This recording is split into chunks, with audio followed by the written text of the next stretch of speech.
অনুষ্ঠান আমি প্রথমে পাঠ করছি সূরা আল কাউসার। বিসমিল্লাহির রহমানির রহিম। ইন্না আতাইনাকাল কাউসার ফাসাল্লি লিরাব্বিকা ওয়ানহার ইন্না শানিয়াকা হুয়াল আবতার। এই কাউসার সূরার আলোকে একটি গান। নবী মোর ধ্যানের ছবি, নবী মোর হৃদয়ের রবি, নবী আপনি তো আবে কাউসার। নবী মোর ধ্যানের ছবি, নবী মোর ধ্যানের রবি, নবী আপনি তো আল কাউসার, নবী আপনি তো অবতার। ফিরোজ কয় পাইলে সেই সুধাবাড়ি, খুলে যায় জ্ঞান দৃষ্টি, সেই দৃষ্টিতে আল্লাহ দেখে ধন্য এ জনমখানি। নবী মোর ধ্যানের ছবি, নবী মোর ধ্যানের রবি, পাইলে নবী আপনায় আল্লাহ পাওয়া হবে তখন। অধ্যকারে মাহফিল দিন দুনিয়ার মালিক আল্লাহ তাআলার উদ্দেশ্যে মোহাম্মদ ইসলামে বিশ্ব সুন্নি মিশন সুলতানুল আরিফিন দরবার শরীফের উদ্যোগে আয়োজন। স্মরণ করছি আমার প্রাণ প্রিয় দাদা হুজুর হযরত মাওলানা শাহ শফি শেখ মোখলেসুর রহমান রহমাতুল্লাহ আলাইহি।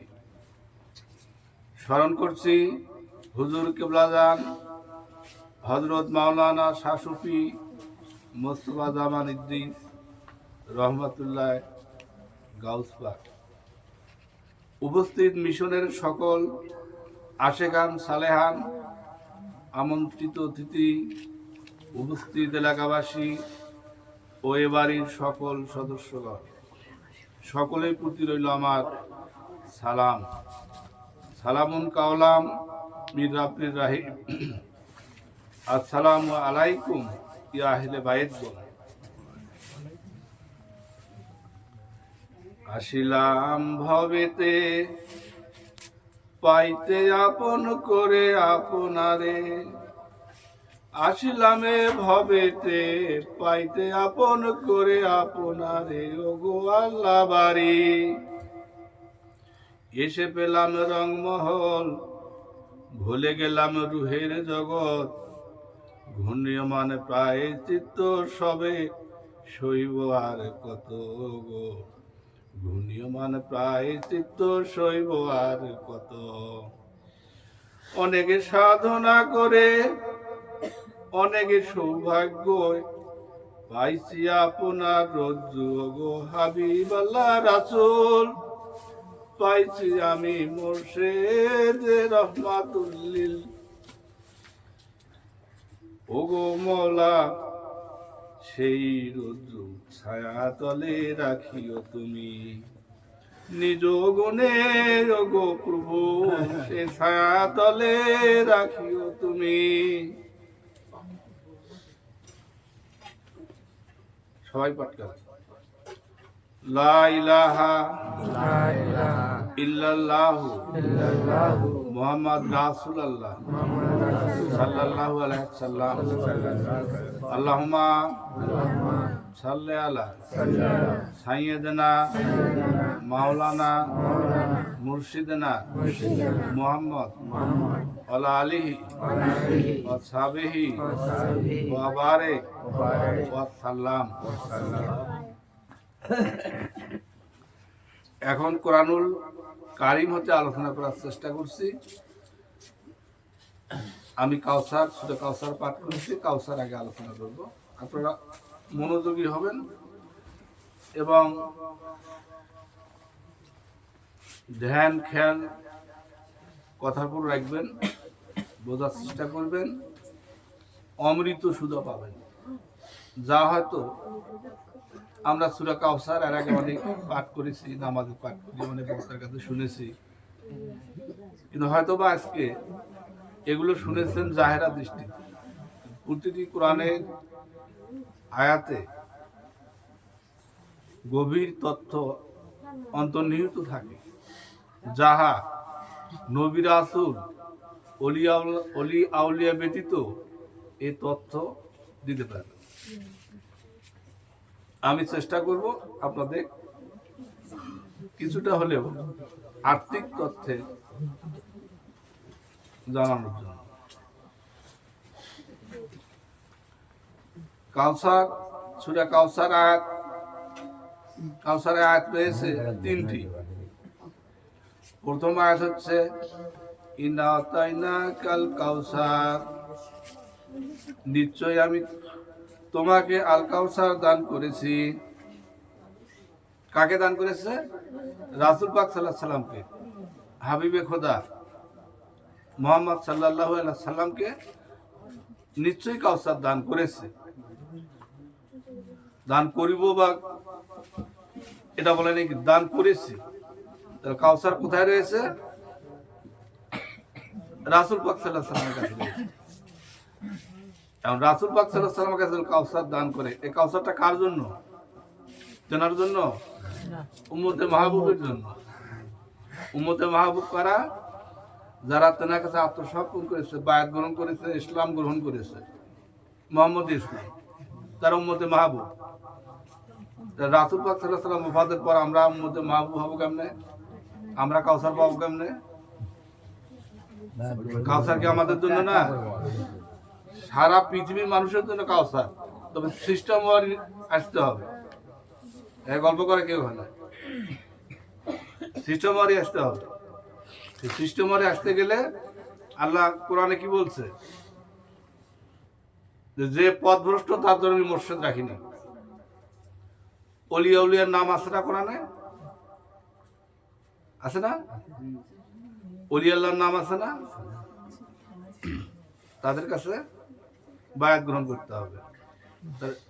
রাসূলের ওই কাউসার, হাবিবের ওই কাউসার অলিয়া উলিয়াগণের মধ্যে প্রেরিত হয়ে থাকে। তাহলে পরবর্তী জামানার জন্য যারা বায়াত গ্রহণ করবে এলহাম প্রাপ্ত মুর্শিদের কাছে, গুরুর কাছে। গুরু হলেই হবে না, ওখানে গল্প করে কেউ বাই করি তো।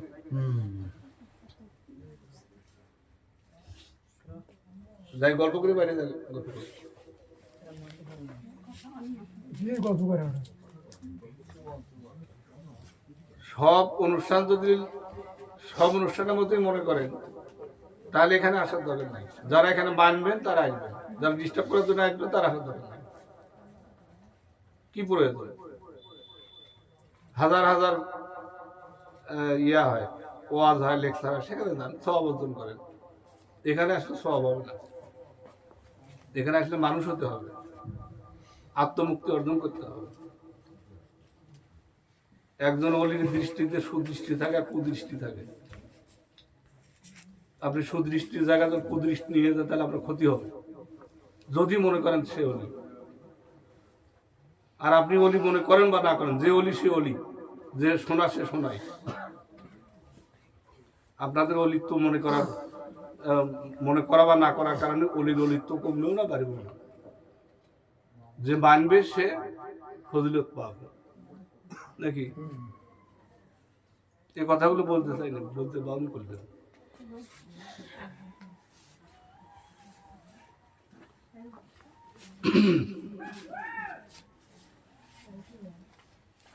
তাহলে কাউসার সকল জামলার জন্য, পৃথিবীর সৃষ্টির থেকে অদ্যাবধি এ কাউসার রয়েছে।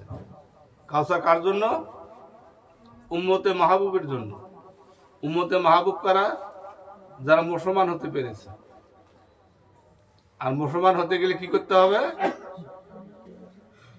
আগে ঈমান আনতে হবে, মুমিন হতে হবে। কোরআনে কিন্তু মুমিনের কথা রয়েছে। তারপর কি হতে হবে? মুত্তাকি হতে হবে। তারপর কি হতে হবে? মুসলমান হতে হবে। এর আগের আয়াতে কিন্তু আমি বলছি মুসলমানের কাছে, মুসলমান না হয় কবরে আসিও না। তাহলে মুসলমান পাবে আবে কাউসার সন্ধান। আর আবে কাউসার রয়েছে বর্তমান জামানায় অলি গাউস কুতুবের নিকট। আর অনেকে এখানে বিভ্রান্ত, অনেক তরিকায় বিভ্রান্তমূলক কর্মকাণ্ড রয়েছে। আবে কাউসার পান করবো মুর্শিদ থেকে। মুর্শিদ তো ওই কূপ নয়, সেখান থেকে পানি আপনি পান করবেন। আবে কাউসার হচ্ছে তার ক্ষমতা, তার শক্তি। একটু আগে যেটা বললাম দৃষ্টি, এই দৃষ্টি, সুদৃষ্টি আর কুদৃষ্টি। সুদৃষ্টি আবে কাউসার পাবেন দৃষ্টির মাধ্যমে, আর কুদৃষ্টিতে ক্ষতিগ্রস্ত হবেন। বুঝতে পারছি? মোর্শেদ পরিপূর্ণ, পরিপূর্ণ দেহটাই তার আবে কাউসার। এখান থেকে নেওয়ার মতো কিছু নেই। এখানে দৃষ্টি যাবে, কাউসারের দৃষ্টি যাবে। আর এই দৃষ্টি যে পাবে সে কাল কিয়ামতে বেহেশতে আবে কাউসারের নহর তার জন্য বেহেশতে থাকবে। এখান থেকে অর্জন করে দিতে হবে। আপনি এখানে অর্জন করতে না পারলে আপনি বেহেশতেও পাবেন না, কাউসারও পাবেন না। আর আপনি যদি সারা জীবন ওই কাউসারের জন্য ইবাদত করে যান, কিচ্ছু হবে না। কাউসার এখানে অর্জন করে দিতে হবে, কাউসারের দৃষ্টি নিতে হবে, কাউসারের টিকিট নিতে হবে। দেখি আমার মুখের কথা, কোরআনেই তো বলছে।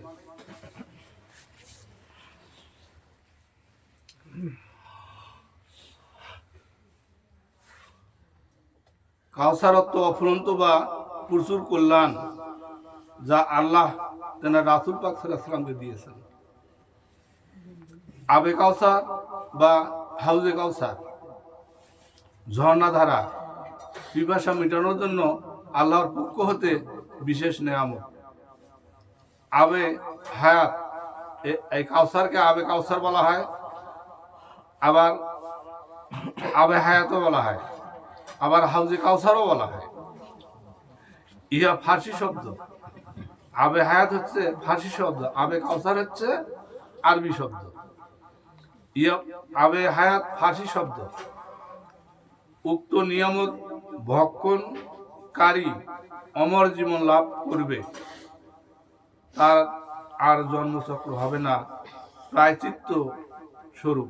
মানে যে আবে হায়াত অর্জন করবে, আবে কাউসার পান করবে, তার আর পুনর্জন্ম হবে না, পৃথিবীতে তাকে আর ফিরে আসতে হবে না, জন্মচক্রে থাকা লাগবে না।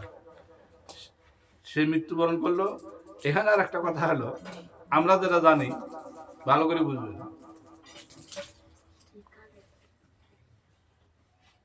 যে নফসের মৃত্যু, নফস মারা যায়, অর্থাৎ জীবাত্মা মারা যায়, মানুষ মারা যায়, এটা নিয়ে বিভ্রান্ত রয়েছে। এখানে কোরআনে বলা হয়েছে প্রতিটি নফসকে তার মৃত্যুর স্বাদ গ্রহণ করতে হবে। এখানে কিন্তু বলে নাই যে প্রতিটি নফস মারা যাবে না। কোরআনে কি তা বলছে? প্রতিটি নফসকে মৃত্যুর স্বাদ গ্রহণ করতে হবে। মৃত্যুটা হবে দেহের, এ দেহ অকেজ হয়ে যাবে, এ দেহ আসার হয়ে যাবে। আর দেহ যখন আসার হবে, একবারে আসার হবে না, আপনার কিছু কিছু ইন্দ্রিয় বন্ধ হবে। দেখা যাবে কি হলো, যে তার হাত আর চলতেছে না, পা চলতেছে না, দেহ অবশ হয়ে যাচ্ছে, শ্বাস খাটো হয়ে আসতেছে, দম বন্ধ হওয়ার মতো হচ্ছে। এগুলো দেহ আসার হওয়ার লক্ষ্য। আর এগুলোর যে যাতনা, এই যাতনা আপনার ভিতরে নফসটা রয়েছে, ততক্ষণ পর্যন্ত এই যাতনাগুলো নফস ভোগ করতেছে, এর নাম মৃত্যুর স্বাদ গ্রহণ করে। ক্লিয়ার?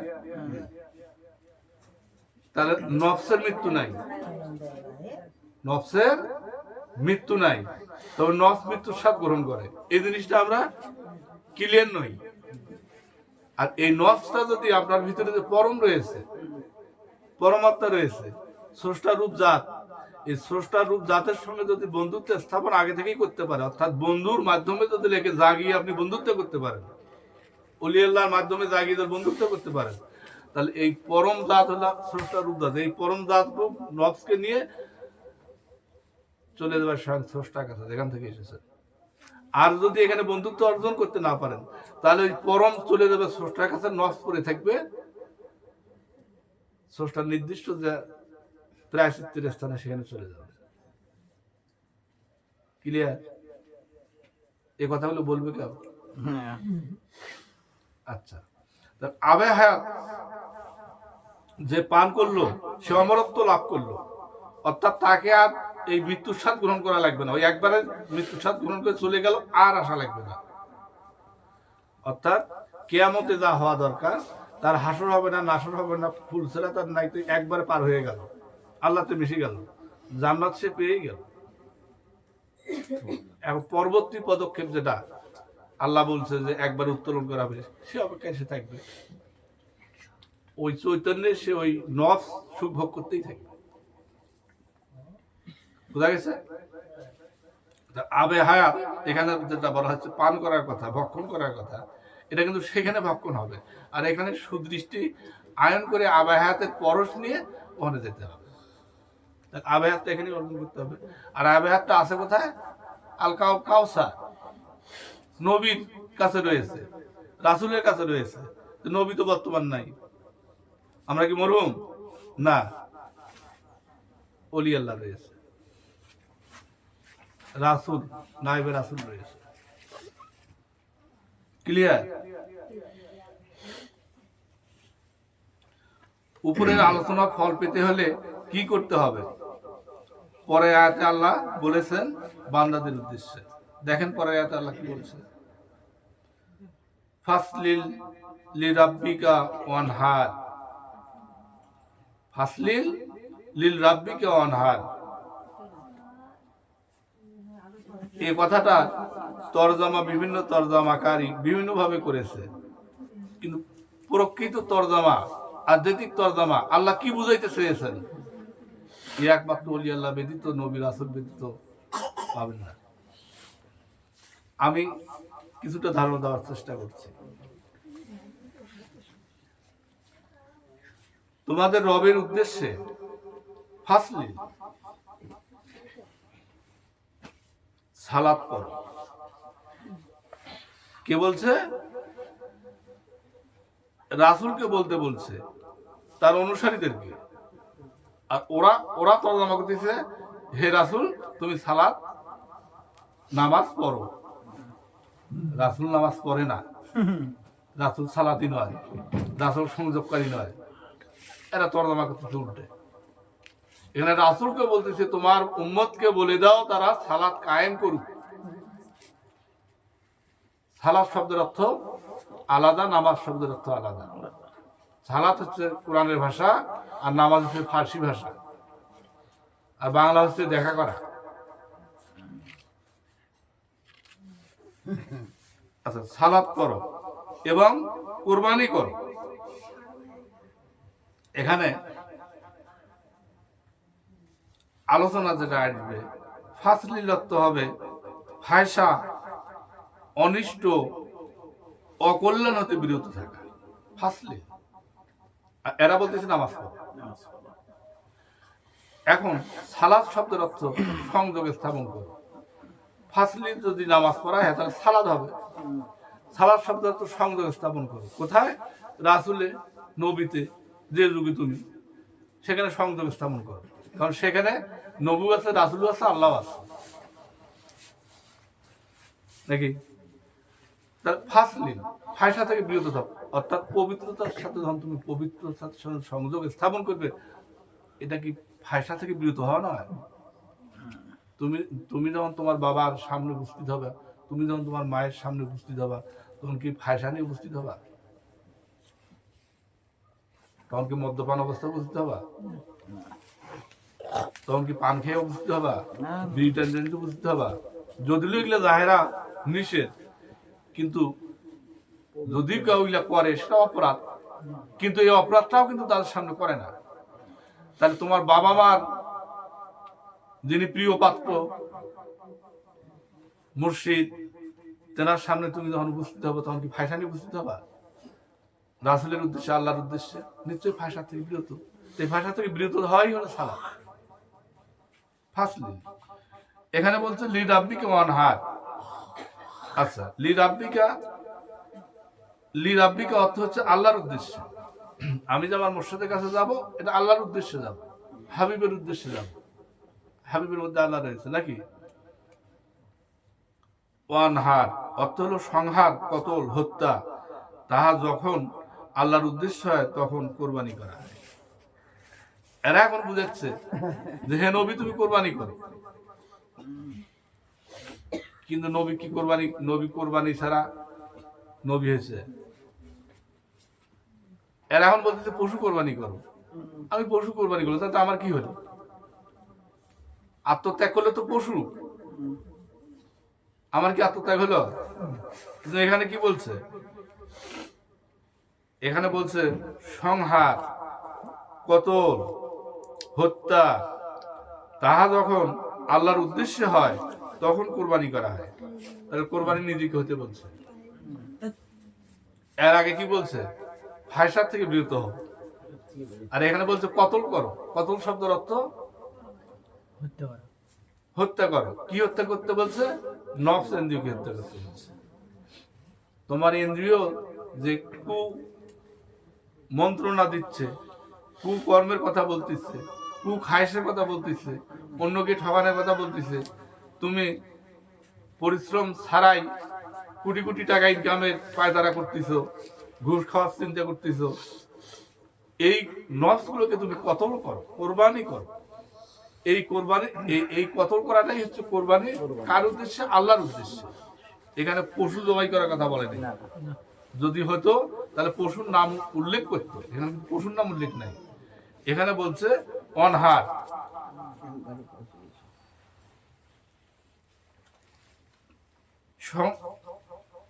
ওয়ানহার অর্থ হচ্ছে সংহার।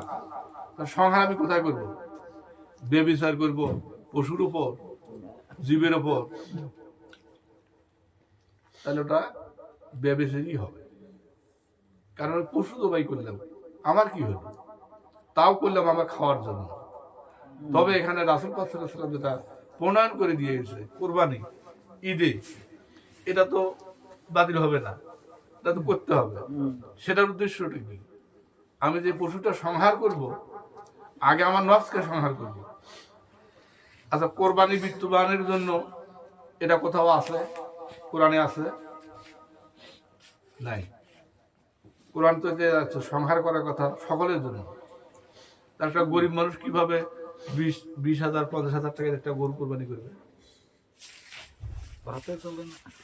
তাহলে এই কোরবানি হলো সংহার করার নিজের জন্য। আর রাসূল পাক সাল্লাল্লাহু আলাইহি ওয়াসাল্লাম যেহেতু প্রণয়ন করে গেছে, সেহেতু এই কোরবানি হলো বিত্তবানদের জন্য, এটা জাহেরা। আর তবু এটা করতে হবে গরিব দুঃখীর উদ্দেশ্যে। এখানে 3 ভাগ 5 ভাগ আমি বুঝি না, কিসের 3 ভাগ 5 ভাগ? আমরা তো প্রায় দিনে মাংস দিয়ে ভাত খাই, আর আমার প্রতিবেশী হয়তো 1 মাস 6 মাস বছরেও মাংস কেনার সমর্থ তাদের জোরে না। এই কোরবানিটা তাদের উদ্দেশ্যেই হবে। তারা যেন আমাকে মাংস নিতে বলে, আমার নেওয়া যায় না। তাহলে ওই ওই গরুটা পশু করতে হবে না। আপনারা দেখেন, কোরবানি করে নিজের ফ্রিজ ভরানোর জন্য। কোরবানি করে আগে কলিজা হাবিজাবিগুলো নিয়ে এসে পা ঘুটিয়ে দিল। আরে মিয়া, তুমি তো কালকেও গতকালও তো তুমি তো মাংস দিয়ে ভাত খেতো, কিন্তু তোমার প্রতিবেশী তো ভাত খেতে পারে নাই মাংস দিয়ে। উদ্দেশ্য তো তার। আমার মনে হয় এই কারণে কোরবানি, যে কয়জনার কোরবানি হয় আর কয়জনার পশু হতে হয়, আল্লাহই ভালো জানে। ক্লিয়ার? এখানে কোন জীব হত্যার কথা বলে নাই। নিজের নফস ইন্দ্রিয় কুরুপুকে কন্ট্রোলের মাধ্যমে ফায়সা হতে বিরত থাকিয়া সালাতের পবিত্রতা অর্জন করাই এই আয়াতের লক্ষ্য। ক্লিয়ার? এখন আমরা 3 নম্বর আয়াতে আসি। ইন্না শানিয়াকা হুয়াল আবতার, নিশ্চয়ই তোমার প্রতি শত্রুতা পোষণকারী নির্বংশ। তাফসীরকারী লিখছে, এখানে বলছে ইন্না শানিয়াকা হুয়াল আবতার। এটার মূল অর্থ হবে আলোচনা। আরবি শব্দ আদু অর্থ হলো শত্রু, মুয়াদ অর্থ হলো শত্রু। এখানে কি আদু আর মুয়াদ আছে? ইন্না সানিয়া কাবতারাও, তাহলে এরা বললো নিশ্চয়ই তোমার প্রতি শত্রুতা পোষণকারী নির্বংশ। এটা তর্জমা করলো কেন? এই তর্জমাগুলো করা হয়েছে এজিদ যখন রাষ্ট্রীয় ক্ষমতার অধিকারী হলো সারা বিশ্বের, তখন কোরআন ছিল 7টা কপি, 7টা প্রদেশে 7টা কপি কোরআন ছিল। যে কোরআনের কপি করেছিল সাহাবায়ে কেরাম, হযরত কি নাম, চতুর্থ খলিফার নাম ওসমান রাদিয়াল্লাহু তাআলা। এই 7টা কপি তেনার টাইমে মুদ্রণ হয়েছিল। এই 7টা কপি উঠিয়ে নেওয়া হলো, নিয়ে ইজিপ্ট তার নোংরা বাহিনী, নোংরা আলেম দ্বারা কোরআন আবার কপি করা শুরু করলো, করে অসংখ্য কপি ছেড়ে দিল, আর ওই 7টা কপি বাজেয়াপ্ত করা হলো। এই সেই কপির এই যে এগুলো তর্জমা, সেই পর্যায়ে এগুলো তর্জমা। ইমাম, মসজিদের ইমাম যে আমরা নিয়োগ দেই টাকা ধার্য করে, এটা তো আগে ছিল না, এজিদের আমলের আগে ছিল না। এজিদ মসজিদের ইমামকে ছাঁটাই করলো, সমস্ত মসজিদের ইমামকে ছাঁটাই করলো, আগের ইমাম ছাঁটাই করে কি করলো, নিয়োগ দিল অর্থের বিনিময়ে। আর কি করলো, এই মসজিদে ইয়ে করা হয়, যেটা খুতবা দেওয়া হয়, রাসূলের বংশধরের উপর নিপীড়ন, নির্যাতন, ঘৃণ্যমূলক খুতবা জারি করলো। আপনারা ইতিহাস খুঁজে দেখেন, এই খুতবাগুলো তো অনেক পরে এসে আবার সরানো হয়েছে। এই এজিদের আমলে এসে মাদ্রাসা প্রতিষ্ঠা হলো, আলিয়া মাদ্রাসা একরকম ছিল, এখন দিলেন হচ্ছে কওমি মাদ্রাসা, আরো যন্ত্রণা। এদের কাছে মিলাদ নাই, দারাম নাই, কিয়াম নাই, দোয়া নাই। আরে যাকে সৃষ্টি না করলে পৃথিবীর সৃষ্টি হতো না, তার প্রতি মিলাদ করবে না মানে?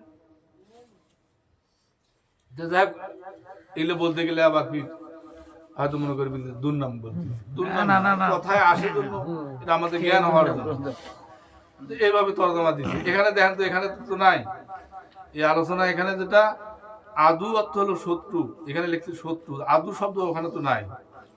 আর মুয়াদ অর্থ হলো শত্রু, এখানে তো মুয়াদ শব্দ নাই। যেহেতু এই শব্দগুলো নেই, তাই প্রকৃত অর্থ দাঁড়ায়, অর্থ হবে নিশ্চয়ই রবের পক্ষ হতে আপনি আবির্ভাব, অবতার, প্রেরিত পুরুষ। রাসূল অবতার না, রাসূল প্রেরিত পুরুষ না, রাসূল আল্লাহর দোস্ত না, সেটা বলছে না অবতার। নিশ্চয়ই তুমি হুয়াল, আর তার পক্ষ থেকে, কার পক্ষ থেকে? আল্লাহর পক্ষ থেকে অবতার। আর এরাই অবতার না মানতে গিয়ে, যেমন লা ইলাহা ইল্লাল্লাহ মানলাম, সে যুগের ইহুদিরা বলতো, তার চাচা আবু জাহেল বলতো, এ বাবা লা ইলাহা ইল্লাল্লাহ মানলাম, সমস্যা নাই, অধিক পণ্য না, কিন্তু ওটা আর কোশ না। মোহাম্মদ রাসূলুল্লাহ কোশ না, এত তুই মানি নে হলো। তেমনি এরা যে তোমার প্রতি শত্রুতা পোষণকারী নির্বংশ, কয়া ওটা বাদ দিয়ে দিল হলো। নিশ্চয়ই তিনি অবতার। কে অবতার? রাসূল অবতার, মুহাম্মদ সাল্লাল্লাহু আলাইহি ওয়াসাল্লাম অবতার। আর সেই অবতারের সেই ক্ষমতা, সেই কাউসার পৃথিবী যতদিন থাকবে ততদিন থাকবে। এটাই এই আলোচনার মূল বিষয়বস্তু, এবং কাউসার প্রেরণের মূল বিষয়বস্তু। এটা আমাদেরকে অন্ধ করে রাখছে মানুষ, কিছু কিছু আলেম সম্প্রদায়।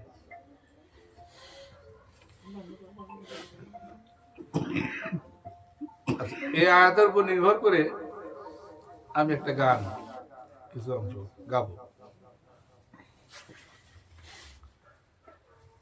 আমি ভালোবাসি আল্লাহ গো আপনার, আমি ভালোবাসি আল্লাহ গো আপনায়, দিতে ভালোবাসায় আপনায়।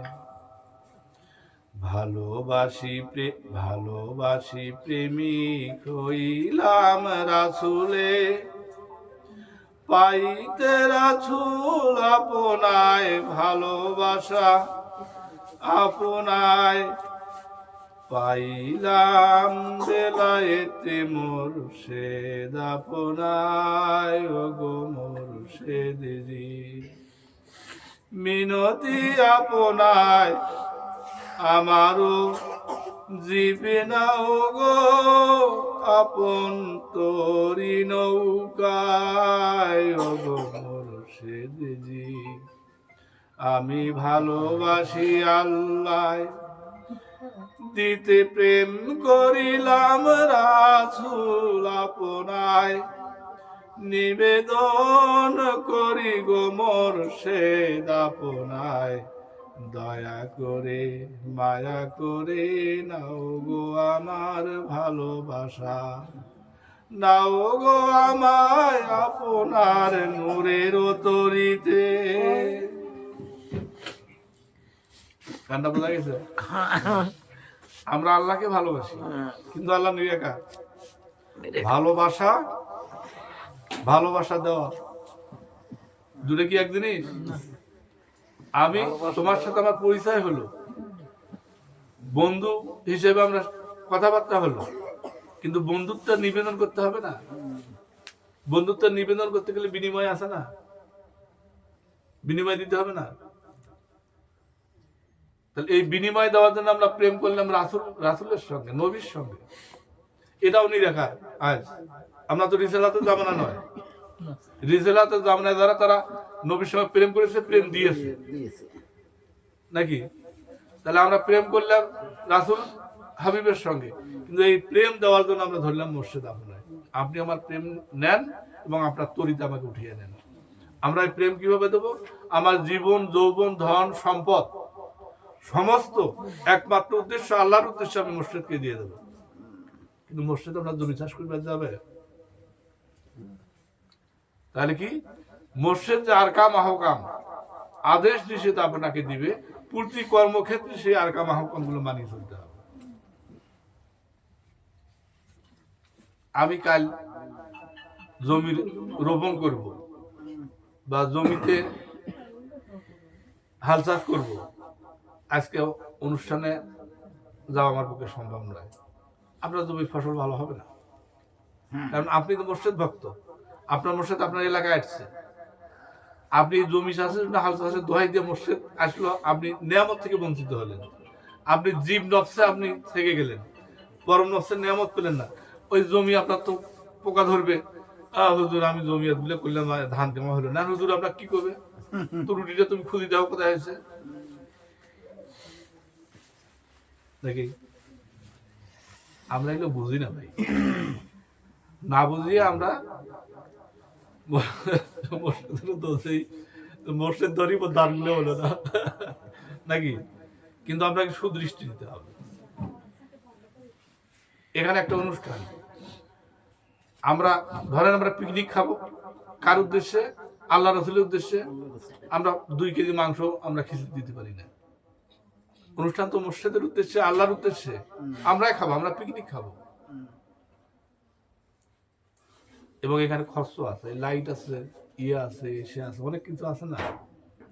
তা আমি দেওয়ার উপযোগী 50 টাকা, 50 টাকা দেবো। আমি দেওয়ার 200 টাকা, আমি 200 টাকা দেবো। কিন্তু 200 টাকার জন্য তোর 20 টাকা দিই, তাহলে 20 টাকা তো আমারই হবে না। আমাকে সবসময় খেয়াল রাখতে হবে যে আমার সামর্থ্যের উপর নির্ভর করে আমি আরেকজনকে খাওয়াবো। সে খেয়াল রাখবে আমার সামর্থ্যের উপর আরেকজনকে খাওয়াবো। একজন ভিক্ষুককে তো জিজ্ঞেস করা যায়, মিয়া তুমি ভিক্ষা করো সারাদিন, তুমি কি ভিক্ষা দিয়েই বাড়াইছো? প্রকৃত ভিক্ষুক যারা দেখবেন, এটা কিন্তু কথায় কথায় আসে। তাহলে আমরা আল্লাহর উদ্দেশ্যে হাজির হব, আর আমরাই সেখানে খাবো, সেখানে আমাদের কি গুনাহ দেখান? আল্লাহ বলছে তোমরা 1 পা আগাও, আমি 9 পা আগাবো। তুমি আমার পথে 1 পা খরচ করো, আমি 9 টাকা তোমার ফজিলত দান করবো। তা আমি 50 টাকা দিলাম, কিন্তু মনের থেকে দিলাম না। ওই 50 টাকা দিয়ে আপনার আরো 50 টাকা ক্ষতি হবে। বাস্তব। গুড। আপনি মন থেকে 500 টাকা দিলেন, আপনার 1500 টাকা ইনকাম হবে। কিভাবে হবে আপনি বুঝতে পারবেন। আমরা যে নিয়ামত পাই, আমরা এটা অনুমান করি না যে কেমন এটা তো হওয়ার কথা না, এটা হয়ে গেল, আমি এই টাকাটা আমার পাওয়ার কথা না, এই টাকাটা আমার আসি গেল। এটা বিশেষ নিয়ামত হয়েছে। আপনি অমুককে স্মরণ করতেছেন, দেখবেন যে ফোন দিচ্ছে, এটাও নিয়ামত। মনে করতে পারে এটা মোর্শেদের কারণে হয়েছে। ওষুধের কারণে। এভাবে প্রতিটা জায়গায় আপনি লাগান, দেখেন মোর্শেদের কারণে হোক বা না হোক, মোর্শেদ আপনার কাছে যাইতে বাউন হবে। কিন্তু আমরা তো প্রসেস শোনার পরেও আমরা অন্যভাবে তর্জমা করি। কারণ মোর্শেদের মধ্যে কি আছে? যিনি প্রকৃত মোর্শেদ, এলহাম প্রাপ্ত মোর্শেদ, সেখানে রাসূল আছে, নবী আছে, আল্লাহ আছে। আপনার মধ্যে ওই ঘাটগুলো আছে, কিন্তু আপনার জাগ্রত নাই, তাই আপনি মোর্শেদ নন। কোরআন পড়ে দেখেন, কোরআনে রয়েছে আমি মানুষ সৃষ্টি করেছি, তার মধ্যে একদলকে মানুষকে হেদায়েত করার জন্য সৃষ্টি করেছে। অনেক কানামৌলবীরা দিশ পায় না, সেটা পীর মুরিদের বিরোধিতা করে, কোরআনেই বলছে। তাহলে যে মোর্শেদ তিনি নির্ধারণ করে দিয়েছে, তার মধ্যে মাল নাই, মেডিসিন নাই, আপনারা কানা তাই দেখেন না। আর যে চোখের, সে দিনেও দেখে, রাতেও দেখে, চোখ দিয়েও মিলিয়েও দেখে, চোখ বন্ধ করেও দেখে। তাদের সঙ্গে মেশেন, তাই তো বলছে এক মুমিন আর এক মুমিনের আয়না স্বরূপ। আপনারা আয়না দেখবেন না যা বোনের চেহারা দেখেন, আপনারা আয়না দেখবেন যা ভাইয়ের অর্থ দেখেন। আপনি আপনি তো নফসের মধ্যে রয়েছে, আপনি আল্লাহ রসুল পাবেন কি? আরে সাহেব, আল্লাহ রসুল হলো ধন সম্পদ অর্থ যা কিছু সমস্ত ভান্ডার। সেই ভান্ডারে আপনার পূজা করেন। যদিও কথাটা হিন্দু শাস্ত্রে আসলো, তবে পূজা শব্দের অর্থ কি? ইবাদত। রজ্জু, মসজিদের রজ্জু ধরেন, হাবিবকে স্মরণ করেন, আল্লাহকে পেয়ে যাবেন।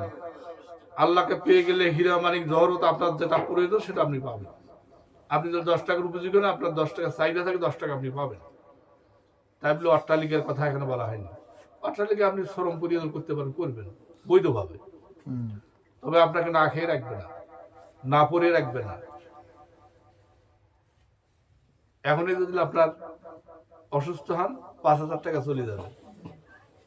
তো 5,000 টাকা যদি 500 টাকা দিয়ে আমি অসুস্থ থেকে মুক্তি পেতে পারি, পাই না? হয় না যে এত বড় অসুখ হতে পারে, 10 টাকার ওষুধ খেয়ে ভালো হলো।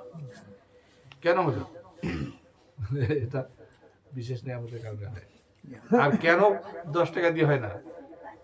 5,000 টাকা লাগে, 50,000 টাকা লাগে, আপনাকে ধরছে আল্লাহ। তাহলে 50,000 টাকা গুলো খামসাও দিল। আবার এর উপরেও আরো কথা আছে, তাওয়াক্কুল। যে তাওয়াক্কুলে অবস্থান করতে পারবে সর্ব অবস্থায়, প্রতি শ্বাসে, তার ওষুধও লাগবে না। তবে রাসূল সুন্নত করে গেছে, কারণ তাওয়াক্কুলে সবাই পৌঁছতে পারবে না, তাই রাসূলও অনেকগুলো করে ওষুধ খাইছে। খায় না? পীর মুরিদের ওষুধ খায় না, কারণ তাওয়াক্কুলে পৌঁছতে পারবে না, ওই জন্য তাদেরকে ওষুধ খাওয়া লাগে।